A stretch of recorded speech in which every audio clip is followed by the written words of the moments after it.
Ja çfarë i shkakton trupit nëse pini kafe pa ngrënë në mëngjes.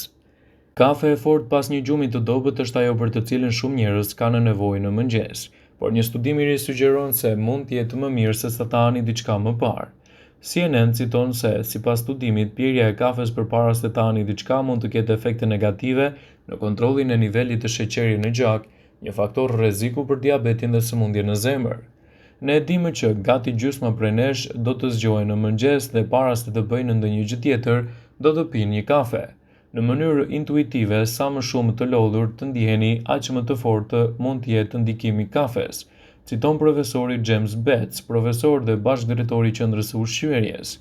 Por studimi tregoi se pirja e kafes me stomakun bosh ka efekte negative në tretjen tuaj dhe mund të shkaktojë gjithashtu probleme të stomakut, të cilat mund të ndikojnë edhe në përkëtsimin e cilësisë së gjumit dhe shkaktimin e aciditetit të tepërt në tretjen tuaj.